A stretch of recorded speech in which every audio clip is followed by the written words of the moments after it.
y a la misma vez, meditando y estudiando yo sobre el tema, he llegado digamos, a la convicción, al entendimiento de que es un buen momento, siempre lo es, tener un buen momento para que juntos veamos lo que la Biblia nos enseña acerca de la escatología. Y déjame deciros, los cristianos evangélicos tenemos una costumbre muy rara que es poner nombres muy complicados a la doctrina y a las cosas. La soteriología, eso creo que es. La pneumatología, la pneumatología, eso creo que es. Ponemos nombres muy complicados a las cosas, ¿no? Pues con la escatología pasa igual. Con la escatología pasa igual. Y tengo que decirte que la escatología no es ninguna enfermedad, ni es una cosa rara, no. Ponemos ese tipo de nombre. La escatología es una palabra griega que simplemente significa el estudio de las últimas cosas o el estudio de los últimos tiempos. Es lo que significa escatología. Lo que pasa es que en vez de decir vamos a estudiar los últimos tiempos, decimos escatología, que va muy bien, pero la mayoría de la gente sí lo que significa, ¿no? Pues eso es lo que significa escatología, una voz griega que significa el estudio de las últimas cosas o de los últimos tiempos. Digamos que el estudio de los últimos tiempos se puede dividir en dos partes. Una es en cuanto en individual. Podemos estudiar la escatología, lo que tiene que ver con la propia persona, y podemos estudiar la escatología, lo que tiene que ver colectivamente. Es decir, cuando hablamos del estudio de los últimos tiempos, estamos hablando de ti y estamos hablando de manera general del mundo, ¿no? La escatología individual responde o intenta responder a preguntas como ¿se acaba todo con la muerte? ¿A dónde voy cuando muero? ¿Qué me espera más allá si es que hay más allá? De esta manera, la muerte forma parte importante de la escatología. A veces pensamos que la escatología, la doctrina de los últimos tiempos, tiene que ver solamente con lo que propiamente decimos que es la segunda venida. Tengo que deciros que no. La escatología, una de las partes es la segunda venida, pero es que hay mucho más. Una buena escatología, una buena enseñanza de la doctrina de las últimas cosas, de los últimos tiempos, tiene que ver con el principio. El principio es la muerte. Es la muerte. En la escatología, siempre lo primero que comienza es la muerte. Y se empieza desde la muerte. La escatología también, colectiva o general, tiene que ver también con una serie de preguntas que son importantes. ¿A dónde va la humanidad? Esta humanidad en la que estamos viviendo, ¿a dónde va la humanidad? ¿En qué va a terminar los acontecimientos de la historia? Las crisis políticas, culturales, sociales, religiosas, económicas, etc., ¿a dónde nos llevan? ¿Va la humanidad a seguir la escalada de violencia, guerra, ansiedad, frustración, libertinaje, confusión, etcétera, que estamos viviendo hoy en día? Sin embargo, fijaros que el estudio de las últimas cosas no es fácil, no es fácil. Y esto por varios motivos. En primer lugar, hay mucha gente, incluido creyentes, que tienen miedo de esta doctrina, que tienen miedo de esta enseñanza. Y lo entiendo, lo entiendo. Hablamos del anticristo y nos quedamos un poquito asustados. ¿Qué es el anticristo, no? La bestia, el dragón, la gran tribulación, el sufrimiento de los cristianos, el arrebatamiento, la señal del 666, las catástrofes materiales que vamos a vivir, sol, luna, estrellas, terremotos, etc. Es decir, no me sorprende que haya muchos creyentes que tengan miedo de la escatología, de la doctrina de los últimos tiempos, no quieran estudiarlo porque son temas muy complicados, son temas muy difíciles y temas que producen miedo. Igual que la arqueología, cuando hablamos de los ángeles, nos da paz, igual cuando hablamos de los atributos de Dios, nos da paz y nos ayuda cuando hablamos del anticristo, cuando hablamos del Armagedón, pues son tipos de cosas que dan miedo. Así que no me sorprende que hay cristianos que jamás en su vida quieren estudiar acerca de ese tema. También hay creyentes que dicen que no entienden lo que dice Apocalipsis, por ejemplo, o que no entienden las señales que Jesús habla en Mateo 24 o en Marcos 13, ¿no? Claro, hay gente que dice, yo lo leo, pero no me entero de nada. No me entero de nada. La escatología, digamos, gran parte de la escatología tiene que, sobre todo el libro de Apocalipsis, tiene que ver con simbolismos, tiene que ver con tipos, tiene que ver con números. Y si no entendemos eso, difícilmente la vida. Por eso hay mucha gente, muchos cristianos que no quieren estudiar el tema de los últimos tiempos porque no se enteran de las cosas. ¿Qué significan las 7 trompetas? ¿Qué significan los 7 sellos? ¿Qué significan las 7 copas del aire? ¿Qué significan los 2 testigos? Etcétera, etcétera. Así podríamos continuar, podríamos seguir. Esta cuestión, de esta forma, los cristianos pues tienen la tendencia, muchos de ellos, tienen la tendencia a no estudiarlo. A no estudiarlo porque sencillamente piensan que no lo entienden. Y cometen un gran error. Aquellos cristianos que no quieren estudiar ese tema, o bien por miedo, o bien porque dicen que no lo entienden, cometen un error desde mi punto de vista, porque es como si Dios tuviese la culpa de no hacer las cosas bien.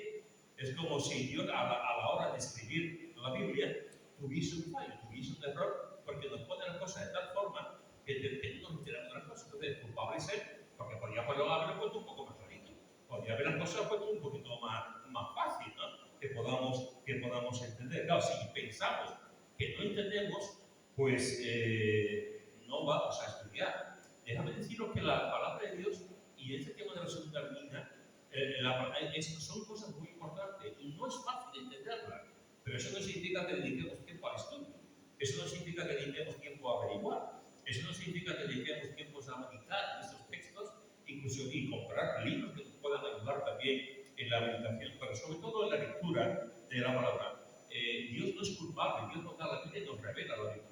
Dios nos enseña la Biblia. Y nosotros tenemos que hacer el esfuerzo, el trabajo, el discernimiento con las aplicaciones, con las cosas que tenemos a nuestro alcance para estudiar la Biblia, para entenderla, y tenemos que pasar tiempo para eso. A eso se une también de que muchos creyentes piensan que no entienden este tema y prefieren no hacerlo, se une que en muchas ocasiones las iglesias no enseñan sobre el tema. Los pastores van a decir que es un tema complicado, qué necesidad hay de enseñar a la iglesia sobre este tema, pues hay pastores que no enseñan ante la dificultad del tema de la doctrina, que es la segunda venida y la escatología. Por lo tanto, no lo enseñan.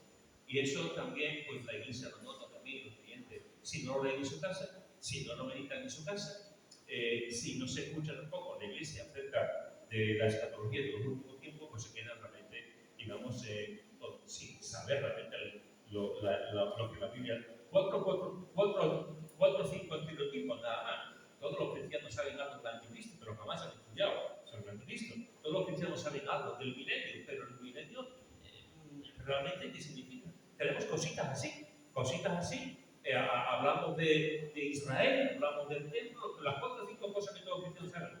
Pero realmente la Biblia enseña muchísimo acerca de esos últimos tiempos, de lo que va a ocurrir. Te recuerdo que hay una promesa en la Biblia para aquellos que dicen que no se puede entender esto. Esa promesa la encontramos en el capítulo 1 de Apocalipsis, versículo 3. Esta es una promesa de Dios. Dice, bienaventurado el que lee y los que oyen las palabras de esta profecía y guardan las cosas en ella escritas porque el tiempo está cerca. Este libro, Apocalipsis, es un libro tan raro, tan complicado, con tantos símbolos, con tantas imágenes, que mucha gente pasa de edad y no quieren saber nada de él. Es el único libro, aparte del Salmo 1, el único libro que comienza con una bienaventuranza, el Señor dice, si la veis, vais a ser felices, van a pasar cosas en vuestra vida. Juan dice, feliz, bienaventurado el que lee. Y tú dices, si Dios ha puesto esto y yo lo leo y no lo entiendo, ¿cómo puedo ser bienaventurado? Pero hay que esforzarse a la hora de leer la palabra. Bienaventurado el que lee, los que oyen, no solamente la lectura, sino los que oyen acerca de este libro, las palabras de esta profecía, igual las cosas que en ella están escritas. Eso es lo más importante. Nos dice que somos felices si leemos, nos dice que somos felices cuando lo escuchamos, y nos dice, sobre todo, que somos felices, bienaventurados, cuando guardamos las cosas. Yo no soy una persona, a lo largo de mi vida, hermano, yo he predicado sobre los últimos tiempos, muchas veces, claro, son 40 años predicando, 40 años predicando, pues te lleva mucho tiempo. A los pocos meses de estar en Ucrania, a los poquitos meses, yo creo que llevaba un año y pico, yo empecé una serie sobre Apocalipsis los miércoles bíblicos, llevamos 4 años. 4 años estudiando solamente el libro de Apocalipsis, ¿sí? Durante 4 años. Siempre para mí la doctrina de la segunda venida de Cristo, con todo lo que se conlleva, siempre es magnificada. No soy de los pastores que predican acerca de ven cualquier señal que están predicando la segunda venida. Creo que hay cierto morbo. Creo que hay pastores y predicadores que tienen un cierto, y creyentes, que tienen un cierto morbo con las cosas de la segunda venida. Y nos gusta asustar. Hay creyentes, hay personas y pastores que en cualquier momento, en cualquier situación, ha pasado algo, ya viene Cristo. Ocurre algo en la política, ya viene Cristo. Sale un presidente de un gobierno, ya viene Cristo. En cualquier cosa, lee algo en el periódico, ya viene Cristo. Y parece que siempre estamos ahí con la palabra de Dios, la segunda venida de Cristo. Una de las cosas que ocurre, que tiene que ver en nuestro corazón, es que tenemos que guardar las cosas en nuestra vida, en nuestro corazón. La Escritura, lo que es la segunda venida de Cristo, la escatología, no es para meter miedo. No es para meter miedo. No es para irnos a un campo y meternos en una gruta. La doctrina de la segunda venida de Cristo es para darnos paz, es para darnos seguridad, es para que realmente entendamos bien los acontecimientos proféticamente que van a ocurrir en el plan de Dios. Y es una de las cosas que nos dice aquí, en esta introducción maravillosa que nos dice Juan: bienaventurado el que lee, bienaventurados los que oyen, bienaventurados los que guardan las cosas en nuestro corazón. Desgraciadamente, hermanos y hermanas, también es una doctrina que ha provocado discusiones y enfrentamientos en la Iglesia. Nosotros los creyentes, como nos gusta tanto pelear por tonterías y por cosas, pues esta doctrina, en vez de unirnos, en vez de animarnos, lo que ha provocado en muchas ocasiones ha sido enemistades y divisiones en las iglesias. Y uno piensa otro piensa de otra manera, otro piensa de otra manera, otro grupo piensa de otra cosa, y en vez de animarnos, edificarnos, lo que hacemos es pelearnos entre nosotros. Es un tema en el que hay creyentes con opiniones diferentes y modos de interpretación diferentes. Déjame decir lo que eso es normal. Hay cristianos con opiniones diferentes y con modos de interpretación diferentes. Y tenemos que respetarlo, porque no es realmente fácil. Tenemos que interpretarlo, y una persona, un creyente que piense de forma diferente con respecto a mí, por ejemplo, con el milenio o con el arrebatamiento o con la gran tribulación, es mi hermano en la fe. Aunque piense de forma diferente a mí, en cierto punto, es mi hermano en la fe. No son doctrinas fundamentales. Se nos olvida esto. No son doctrinas fundamentales. La doctrina fundamental sí es la salvación, es la soteriología, la doctrina de la salvación. Esa es una doctrina fundamental. La cristología es una doctrina fundamental. La Trinidad es una doctrina fundamental. La explicación de la Escritura es una doctrina fundamental. Pero después hay muchas cosas, muchas enseñanzas, muchas doctrinas que son súper importantes, como esta, pero no es fundamental para mi salvación. Sí es fundamental en el sentido de que me anima, que conozco, que me da seguridad, etc. Pero si otro hermano en algunos puntos piensa de forma diferente, es mi hermano, no es mi enemigo. No es mi enemigo. No tenemos lucha contra carne y sangre, sino contra potestades, etc. Entonces, tenemos que verlo como desgraciadamente, esto que estoy diciendo no siempre se ha hecho realidad, y hay muchas iglesias, y yo he visto más de una vez este tipo de cosas, creyentes que se pelean por puntos de vista diferentes. Por eso, hermanos, debemos acercarnos al estudio de la escatología, en primer lugar, con humildad. Con humildad. Tenemos que estudiar con humildad, porque nadie tiene todas las respuestas. Nadie tiene todas las respuestas. Ni un servidor, ni nadie. Ni el mayor teólogo que es, el mayor sabio, el que conozca más acerca de la escatología, el que se ha llevado estudiando la escatología durante 50 años, nadie tiene todas las respuestas a temas concretos. En segundo lugar, tenemos que estudiar la escatología con tolerancia hacia otro hermano que piensan diferente. Como he dicho antes, los hermanos no es mi enemigo, no somos enemigos, somos hermanos de la fe. Hay que ser tolerantes con hermanos, y de hecho podemos aprender de otras maneras de entender estas doctrinas. En tercer lugar, el estudio de esta doctrina no es solamente para llenar la mente, que este es un problema. Este es un problema que muchas veces tenemos. Nos encanta estudiar la profecía, nos encanta estudiar la apocalíptica, nos encanta estudiar el libro de Daniel, nos encanta estudiar ciertos pasajes de Ezequiel, nos encanta estudiar el libro de Apocalipsis simplemente para ver datos, cifras, hechos, etcétera, para llenar la mente. Déjame decirte que, al igual que toda la revelación bíblica, la Biblia no está hecha solamente para llenar la mente.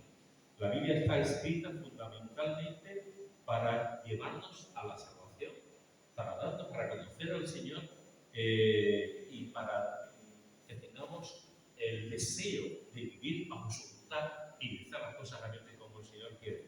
El estudio de la doctrina no es para llenar solamente la mente, sino para guardar la esperanza bienaventurada y la manifestación gloriosa de nuestro gran Dios y Salvador Jesucristo. Tito, capítulo 2, versículo 13. Eso es lo que tiene que hacer la doctrina de la segunda venida de la escatología. Guardar la esperanza bienaventurada, la manifestación gloriosa de nuestro gran Dios y Salvador Jesucristo. Con eso en mente, aguardando eso, deseando eso, todo podemos llevarlo y todo podemos vivir, no solamente mentalmente. En cuarto lugar, no solamente debemos de estudiar la escatología con humildad, con tolerancia, con el corazón dispuesto para la segunda venida de Cristo, sino con santidad. Si un creyente se pasa mucho tiempo estudiando la doctrina de la segunda venida, de todo lo que conlleva eso, y no tiene santidad, algo no funciona. Algo no va bien. A mí, si tú me puedes dar 1000 cosas, 1000 interpretaciones sobre el anticristo, si tú me puedes decir las diversas posturas teológicas que hay con respecto a la gran tribulación, si tú me puedes decir para ti quiénes son los dos testigos, etcétera, y lo que significan las copas de la reina, muy bien, pero si eso no cambia tu vida, si eso no no te lleva a la santidad, algo está funcionando mal. Porque la doctrina de la escatología, de la segunda venida de Cristo, siempre, hermanos y hermanas, debe de llevarnos a una vida pura, a una vida santa, a una vida de santificación. Si solamente son datos y no cambian nuestra vida, no entendemos nada. Porque la doctrina siempre es para limitarnos, para cambiarnos y para transformarnos viviendo en santidad y dándole la gloria a Dios. Fijaros que durante siglos la Iglesia no se ha preocupado mucho de la escatología, esa es la realidad. Durante mucho tiempo, durante siglos, la escatología no ha sido el punto fuerte de las iglesias. Es relativamente reciente el interés sobre ese tema. En los siglos III y IV, el gran debate del cristianismo era acerca de Dios y acerca de la cristología. De hecho, se hicieron grandes reuniones para hablar de que Cristo realmente era Dios. En el siglo V, el debate sobre la Iglesia fue sobre el hombre y el pecado. Desde el siglo XI al siglo XIII fue sobre la redención. Y la Iglesia estuvo hablando mucho y enseñando mucho acerca de la redención. En el siglo XVI fue sobre la justificación, sobre las obras, la gracia, etc. El gran debate que hubo en las iglesias. En el siglo XX, de 1900 a 1950, la primera mitad del siglo XX, fue sobre la revelación y la inspiración de las escrituras, lo que la Iglesia pasó mucho tiempo hablando y enseñando y escribiendo. En la segunda mitad del siglo XX, el interés fue sobre el ecumenismo. De hecho, se levanta el Consejo Mundial de Iglesias, etc. El ecumenismo, el Espíritu Santo, que durante muchísimos siglos el Espíritu Santo fue una doctrina completamente abandonada, apenas enseñada. Y en a la última mitad del siglo XX hay un renacer, a mi entender, imprescindible de la doctrina del Espíritu Santo y la escatología. A partir de la mitad del siglo XX empiezan a predicar, a enseñar, salen libros que, series también, libros que hablan mucho sobre la doctrina, sobre los últimos tiempos. Y hay libros que se convierten en bestseller.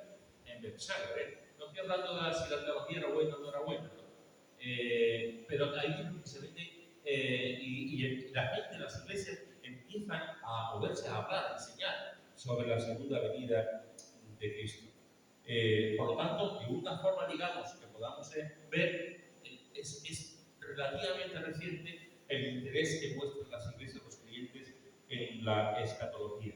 Y durante todo esto, dicho esto, debemos responder una pregunta. ¿Qué temas toca la escatología? Ya he mencionado algunos, pero ¿qué temas toca la escatología? Pues la escatología, como he dicho antes, en primer lugar toca la muerte. Habla sobre la muerte, enseña sobre la muerte. En segundo lugar, sobre la inmortalidad. En tercer lugar, sobre la resurrección, las diversas resurrecciones que la Biblia nos enseña. En cuarto lugar, sobre los juicios de Dios. El juicio de los ángeles, el juicio de los judíos, el juicio del gran trono blanco, la recompensa de los santos, etc. En quinto lugar, la segunda venida de Cristo, que viene como volumen, tiene mucho, pero entra dentro de lo que es la escatología. En sexto lugar, el milenio. Y hay muchas posturas diferentes con lo que respecta al milenio. En séptimo lugar, el cielo. Es una bendición cuando vemos en la Biblia lo que nos habla acerca del cielo. Y en séptimo lugar, octavo lugar, lo he dicho, el infierno, porque la Biblia también nos habla acerca del infierno. Estos son, digamos, esto es lo que abarca la escatología. Después podemos ver subgrupos, podemos ver subdivisiones, podemos ver, pero más o menos esto es lo que nos abarca el estudio de la escatología. Y el primer gran tema con el que empieza la escatología, como he dicho, es con la muerte. El ser humano, hermano, siempre se ha hecho preguntas acerca de la muerte. Siempre. ¿A dónde vamos?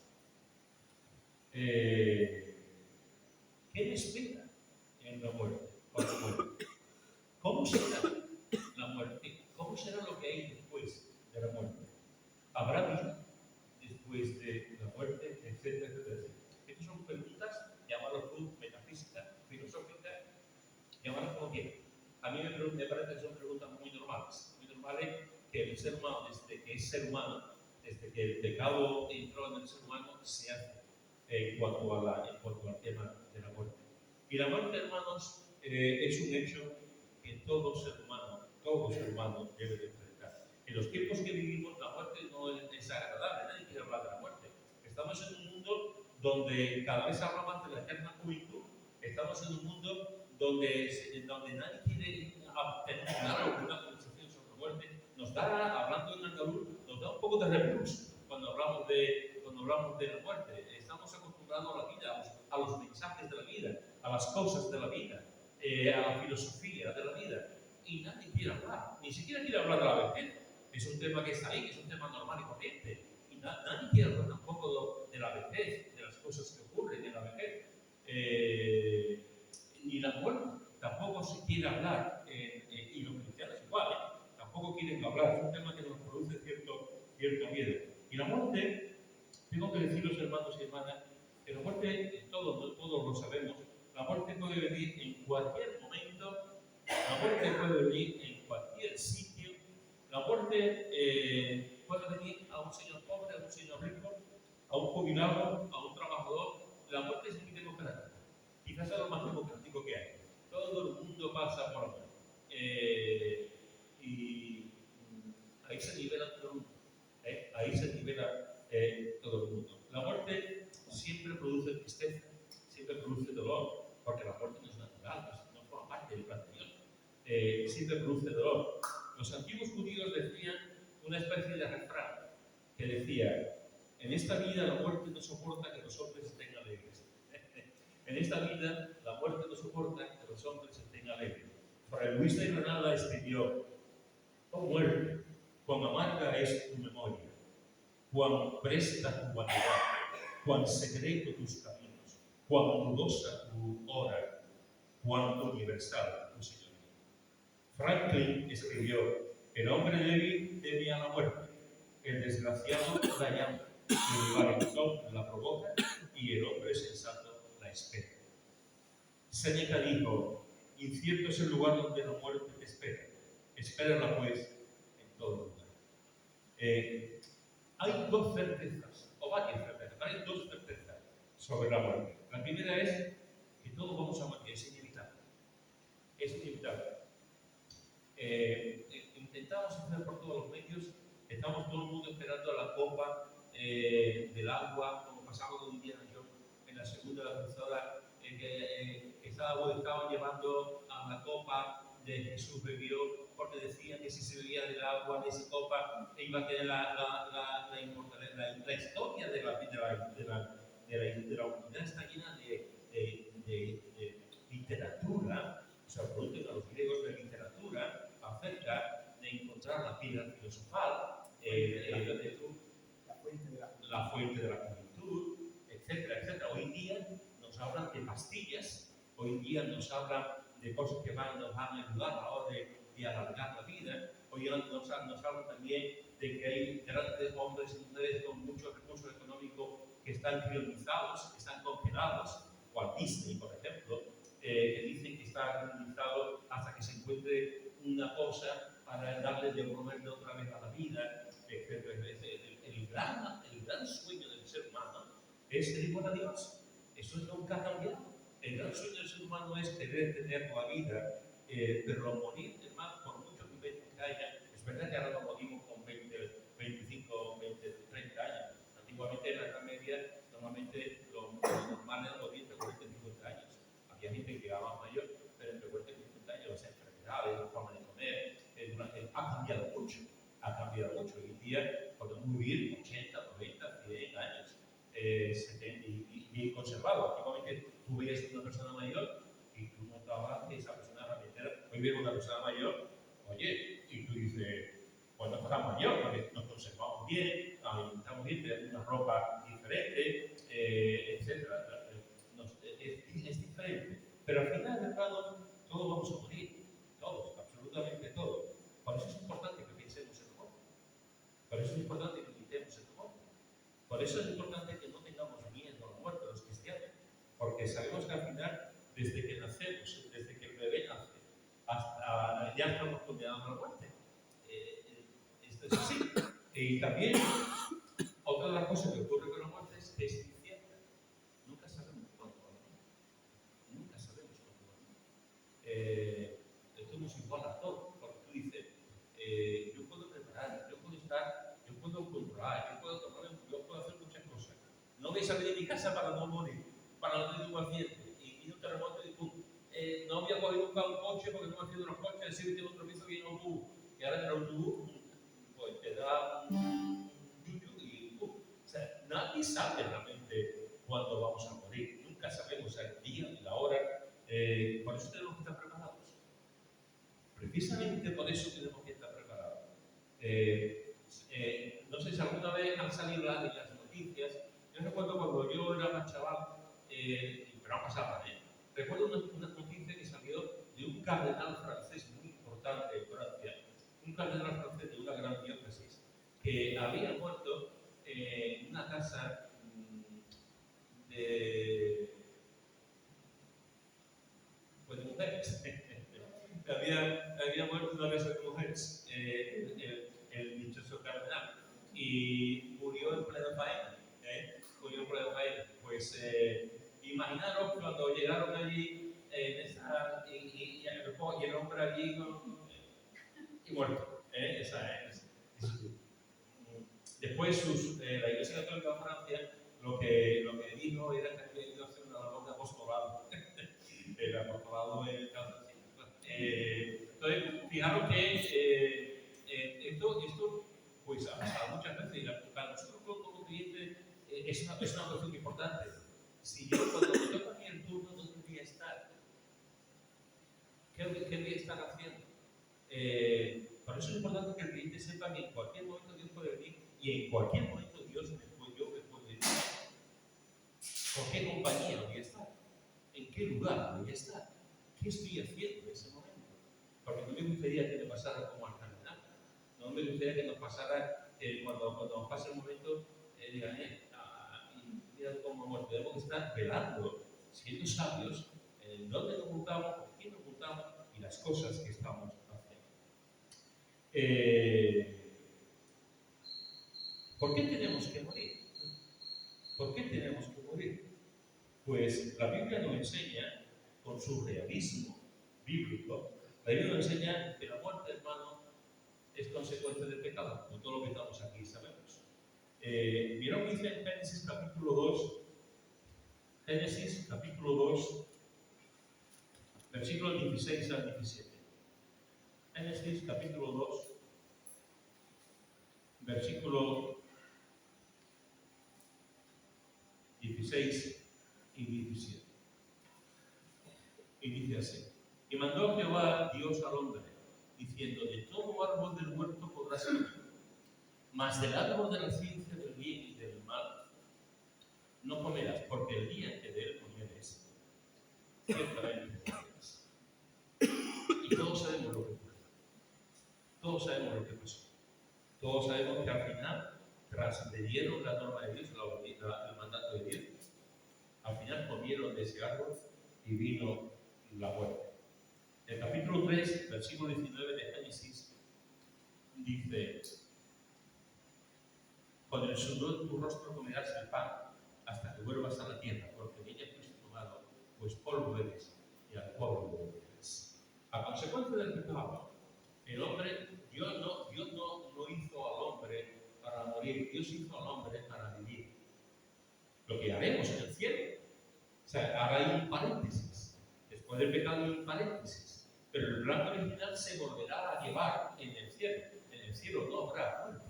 Pero aquí, a consecuencia del pecado, estamos muertos. Y desgraciadamente tenemos que morir. En Romanos, capítulo 5, versículo 12. Romanos, capítulo 5, versículo 12, leemos.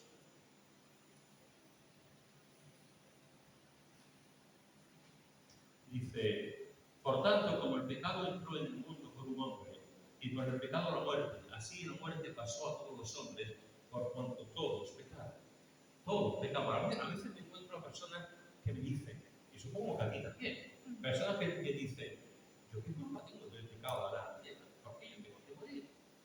Igual que dicen, hay gente que te dice: ¿y yo qué culpa tengo de las cosas que hacen otros? ¿No? En un sentido, yo no tengo culpa de lo que Adán y Eva hicieron, efectivamente. Yo no estuve allí, yo no fui testigo, yo no estaba allí para aconsejarlo. Pero yo tengo el virus del pecado. Yo tengo el virus del pecado. Desde que yo nazco, yo tengo el virus del pecado. Desde ese momento, porque el pecado entró en el mundo. Yo no voy a ir al infierno si es que voy, si las personas que dicen que van a ir al infierno porque han pecado. Yo no voy al infierno porque Adán y Eva hayan pecado. Yo voy a ir al infierno porque yo he pecado, que es diferente. Yo voy al infierno por mis decisiones. Yo voy a ir al cielo por mis decisiones. Es decir, mi vida no está condicionada al punto de lo que han hecho mis antepasados, en el sentido de Adán y Eva, sino que yo soy el responsable. Ese sentido de responsabilidad hoy en día no se quiere ver. Hoy en día no queremos ver, no somos conscientes, no queremos enseñar de que yo soy culpable. Yo tengo el mismo grado de culpabilidad que Adán y Eva, porque tengo el mismo pecado. Soy rebelde a la voluntad de Dios. Quiero hacer mi plan, quiero hacer lo que yo quiera y no estar de acuerdo con el plan de Dios, con lo que Dios dice en su palabra. Por lo tanto, ¿por qué tenemos que morir? Porque hemos pecado. Porque hemos pecado. Hebreos 9:27 nos dice que está establecido a los hombres que mueran una sola vez, después de todo el juicio. Estamos ahí condenados. Una sola vez morimos. Todo el mundo está condenado a morir. No hay nadie que se salve.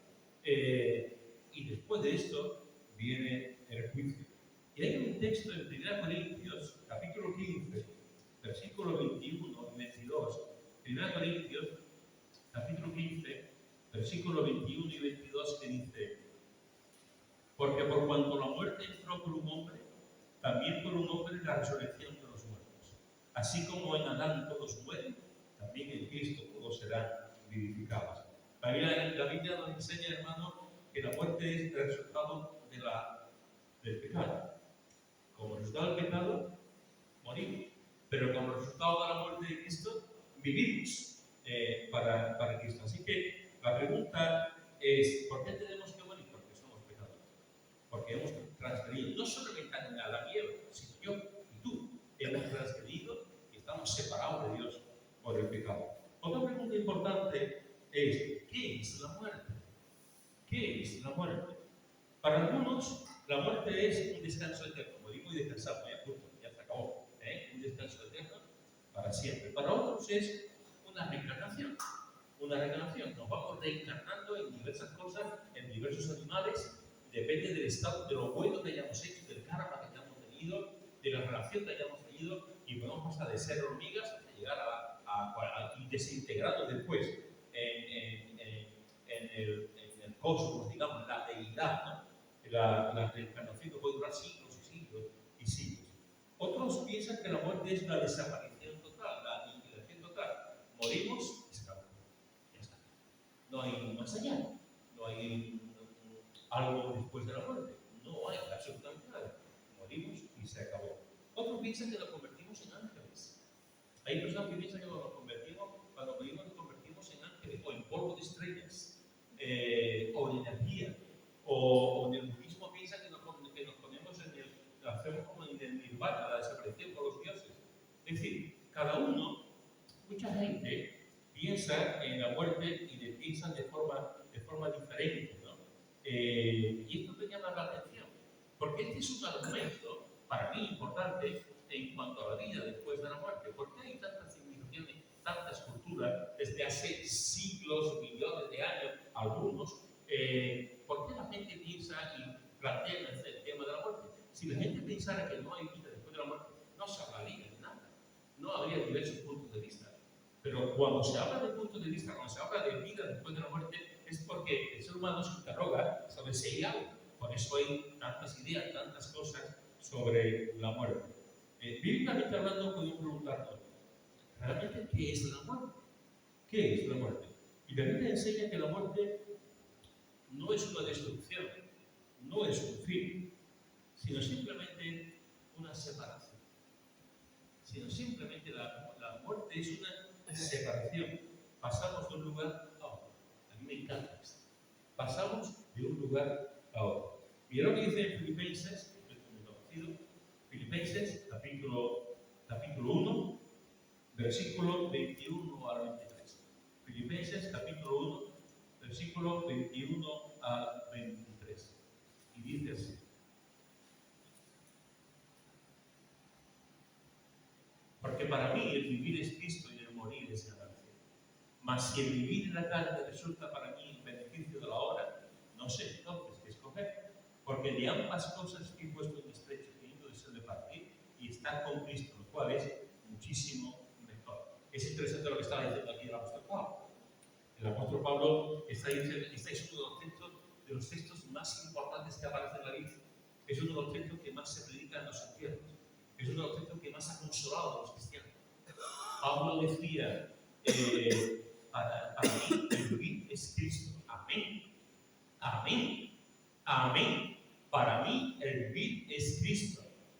El cristiano es el que disfruta de la vida. El cristiano es el que tiene que vivir cada momento. Es el más feliz de los hombres. Para mí, ¿por qué? Porque vivimos en Cristo. Por las maravillas de Cristo. Para mí vivir Cristo, pero al final dice, el morir es ganancia.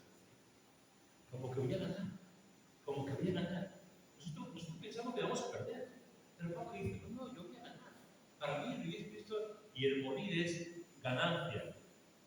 Mas vivir la carne resulta para mí el beneficio de la obra. No sé entonces qué escoger. Porque de ambas cosas estoy puesto en estrecho y teniendo deseo de partir y estar con Cristo.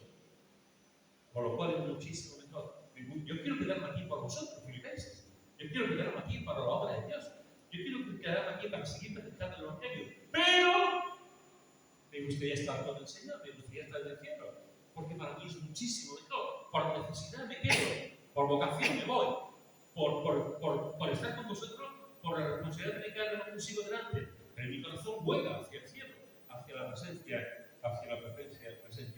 del Señor. Y Gerardo dice, deseo de partir y estar con Cristo, lo cual es muchísimo mejor estar con el Señor. Hay un texto maravilloso también en 1 Corintios capítulo 15, 1 Corintios capítulo 15, versículos 55 y 56, que dice así. 1 Corintios capítulo 15, versículos 55 y 56, que dice, ¿dónde está, oh muerte, tu aguijón? ¿Dónde, oh sepulcro, tu victoria? Ya que el aguijón de la muerte es el pecado y el poder del pecado, la ley. Y ahora dice, ¿dónde está, oh muerte, tu aguijón? ¿Dónde, oh sepulcro, tu victoria? Ya que ese aguijón de la muerte es el pecado y el poder del pecado, la ley. Hay una madre estaba en la playa y estaba con su hija de 3 años. Y resulta que vino una abeja se posó en el brazo de la madre y la picó. Y picó a la madre. Y esa misma abeja se fue a los brazos de la niña. Y la niña cuando vio a la abeja, ¡mamá, mamá! Y la madre le dijo, no te preocupes, hija, no te preocupes, ya me ha picado a mí. El aguijón lo tengo yo, lo vas a tener tú. Esta abeja a ti no te va a hacer daño. Pues eso es lo que ha hecho Cristo con nosotros. Eso es lo que ha hecho. El aguijón de la muerte se lo ha llevado Cristo. Nosotros no lo tenemos. Nosotros no tenemos. Por mucho que nos pique la muerte, no lo tenemos. Porque el aguijón se lo ha llevado Cristo. ¿Recordáis la escena maravillosa, dolorosa, pero en un sentido que nos hace ver la realidad que la Biblia nos enseña sobre la muerte? ¿Recordáis el pasaje donde David, su hijo ha nacido producto del pecado con Betsabé? Su hijo está mal, y él está ayunando sin comer delante de Dios para que su hijo viva. Los criados van, le dicen, está preocupado por la salud de David, se lleva un montón de días ayunando, está triste el hombre, está como loco, porque su hijo está delante de Dios pidiendo la bendición de Dios para que el hijo muere. ¿Y recuerden qué ocurre? Llegan allí y los criados dicen, pues, va a morir, pues. Y sin embargo lo ven contento, lo ven salseado, limpio, diferente, va, dice, darle de comer, ha habido un cambio. Y pues, si antes estabas triste y tu hijo ha muerto, se supone que debe estar peor. Pero el hombre ha cambiado y es interesante que David dice, él no viene a mí, pero yo voy a él. Él no viene a mí, pero yo voy a él. Es decir, David tenía la esperanza. David en aquel momento no sabía lo que era el cristianismo. David no sabía lo que era ser cristiano. Pero David estaba dando una esperanza cristiana. David estaba diciendo, yo sé a dónde voy y yo sé que me da bien. Esto es tremendo. Esto es tremendo como Job, ¿no? Yo sé que he puesto, yo sé dónde voy, yo sé dónde voy a estar, decía Job también, ¿no? Y tenía la suficiente sabiduría, entendimiento de que sabía que iba a estar la presencia de yo sé que mi Redentor vive, yo sé que mi Redentor vive, y delante de él voy a estar. Así que fijaros que la muerte para el creyente es un abrir, como dice Daniel apóstol Pablo, en otra parte es un abrir y cerrar de ojos. Por eso el creyente no teme a la muerte. Por eso el creyente sabe lo que espera. Porque no desaparezco, no me aniquilo, no me reencarno, no voy a otro lugar, en otro cosmos, no me hago el polvo de estrellas, sino que en un abrir y cerrar de ojos, Señor, yo hablé contigo en tu reino. Señor, yo hablé contigo en tu reino. Hoy estarás conmigo en el paraíso. ¡Wow! ¡Wow! Hoy estarás conmigo en el paraíso, como dijo Albert Einstein. Esa es la esperanza, la seguridad cristiana. Te he dicho dos preguntas. ¿Por qué tenemos que morir? La segunda pregunta es, ¿qué es la muerte? Y la tercera pregunta es, y con esto voy a terminar, ¿qué significa la muerte para el creyente? ¿Qué significa la muerte para el cristiano? Déjame decirte que la muerte tiene un valor incalculable para Dios. No sé muy bien por qué. Supongo que como Dios nos ama, pues supongo que por eso tiene un valor incalculable para Él. Pero dice el salmista en el Salmo 116, versículo 15, dice, estimada es a los ojos de Jehová la muerte de sus santos. Estimada, preciosa es a los ojos de Jehová la muerte de sus santos. Es como si dijera, se acabó la carrera. Llegamos a casa. Es como si el Señor estuviese allí en la puerta del cielo y dijera, estimado, ya estás aquí, se acabó tu tiempo en la tierra y estás aquí. Estimada es a los ojos de Jehová la muerte de sus santos. La muerte tiene un valor importante delante de Dios.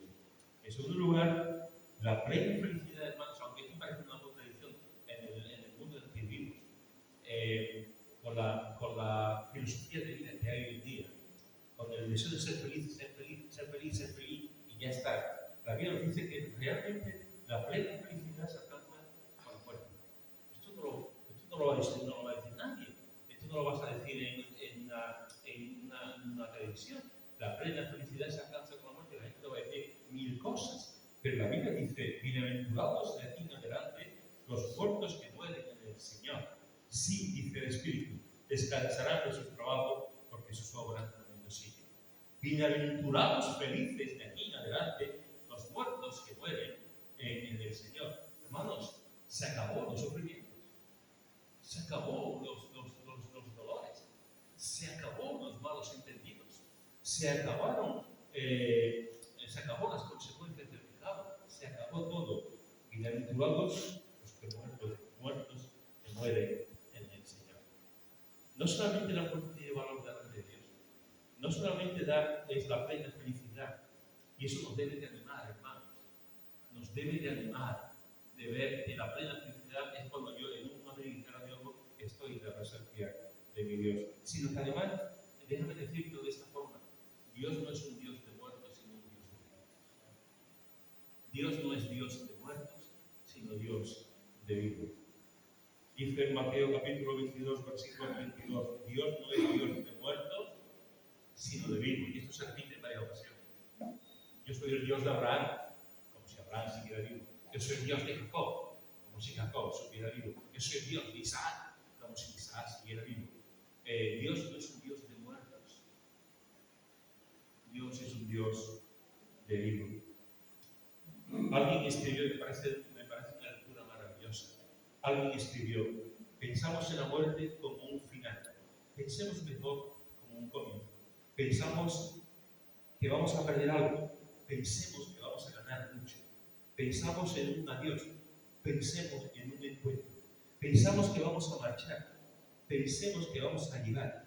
Y cuando la voz de la muerte nos susurre al oído, tienes que dejar la tierra, escuchemos la voz de Cristo que nos dice, estás llegando a casa. Me parece precioso. Porque esa es la filosofía del cristiano. Eso es la esperanza del cristiano. Esa es la moda, el modo de vivir. A veces, hermano, vivimos igual que el mundo. Tenemos miedo a la muerte. No queremos ya, o sea, tenemos pavor, no queremos cuando la muerte es el final y la vida empieza. La muerte es el final. La muerte no es algo, como dice este autor, no es el final, sino que es un comienzo. No vamos a perder algo, sino que vamos a ganar mucho. No es un adiós, al revés, es un encuentro. Es todo diferente. Para el cristiano, la muerte es completamente diferente a como el mundo lo puede ver. Hoy, en esta mañana, he intentado hacer una introducción. Claro, no es como yo ser larga, pero es que no veo de otra manera. Hay una pequeña introducción a la escatología, y después he visto el tema, lo primero que se toma en la escatología es la muerte. Y he intentado contestar 3 preguntas con respecto a la muerte. ¿Por qué tenemos que morir? ¿Qué es la muerte? ¿Y qué significa la muerte para el creyente? Si entendemos bien la enseñanza bíblica sobre la muerte, podemos ver la muerte con gozo, con paz y con tranquilidad, aunque parezca una contradicción. Con gozo, con paz y con tranquilidad. Al fundador del metodismo, Juan Wesley, le preguntaron una vez qué haría si supiera que iba a morir aquella misma noche. Y Juan Wesley dijo, tomaría mi cetro, predicaría a la luz de la candela, diría mis oraciones y me iría a la cama. Me parece una respuesta maravillosa. Maravillosa. Como que pues, me voy con el Señor y voy a hacer lo mismo. Porque voy a hacer lo mismo que hago todos los días. Mis oraciones, cenar por la noche, predicar, irme a la cama. Hasta que el Señor me llame. Como algo natural. Como algo natural. Déjame, se me ha olvidado, dame el móvil, ¿sabéis? Por favor. El móvil lo tengo en la cartera, en mi maletín. A ver, ¿lo tienes tú ahí?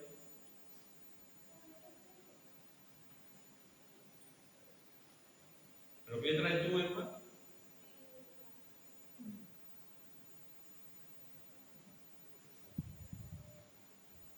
Gracias, Emma, guapísima. Me llama guapa que incapaz. Mirad, voy a leer una poesía. Muy conocida, ¿eh? Muy conocida. Y con esto te voy.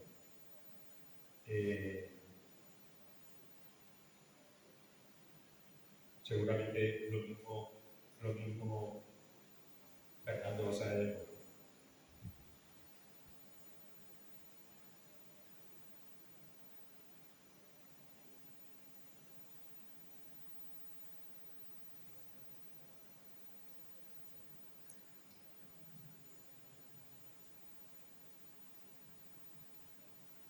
Es una poesía que todos conocéis, de la que se conoce como Santa Teresa de Jesús, Teresa de Ávila. Muchos creyentes, muchos historiadores piensan que Teresa de Ávila realmente fue una mujer convertida, fue una mujer que denunció al Señor de verdad. Dice así, esta poesía que todo el mundo ha vivido. Vivo sin vivir en mí, y tan alta vida espero que muero porque no muero. Esta divina visión del amor en que yo vivo ha hecho a Dios mi cautivo y libre mi corazón, y causa en mí tal pasión ver a Dios mi prisionero que muero porque no muero. ¡Ay, qué larga es esta vida! ¡Qué duros estos destierros, esta cárcel, estos hierros en el que el alma está metida! Solo esperar la salida me causa dolor tan fiero que muero porque no muero. ¡Ay, qué vida tan amarga, donde no se goza el Señor! Porque si es dulce el amor, no lo es la esperanza larga. Quíteme Dios esta carga, más pesada que el acero. Me muero porque no muero. Solo con la confianza vivo de pie de morir, porque muriendo el vivir me asegura mi esperanza. Muerto donde vivir se alcanza, muerte donde vivir se alcanza. Tardes que te espero, que muero porque no muero. Mira que el amor es fuerte, vida, no me seas molesta. Mira que solo me resta para ganarte, perderte. Venga ya la dulce muerte, el morir venga ligero, que muero porque no muero. Aquella vida de arriba que es la vida verdadera, hasta que esta vida muera, no se goza estando viva. Muerte, no me seas esquiva, viva muriendo primero, que muero porque no muero. Vida, ¿qué puedo yo darle a mi Dios que vive en mí, si no es el perderte a ti para merecer ganarle? Quiero muriendo alcanzarle, pues tanto a mi amado quiero, que muero porque no muero. Amén. Amén. Que Dios nos ayude, hermanos, a tener un enfoque diferente en la muerte. A saber que la muerte no es nuestro enemigo. En un sentido lo es nuestro enemigo, estamos morimos. Pero la muerte después se va, desaparece. Y los cristianos tenemos la bendita esperanza, sabiendo lo que la Biblia nos enseña acerca de dónde vamos. Hoy he hecho una introducción a esta teología. Durante un tiempo seguiremos con el tiempo y hemos visto el primer punto acerca de la muerte. Que Dios nos ayude, nos bendiga, nos ayude, nos ayude. Y cuando compartamos el Evangelio también con la gente, predicamos también, porque la gente tiene que saber a dónde va a morir, perdón, que va a morir y dónde vamos a meter. Y tenemos que hacérselo también saber. Y de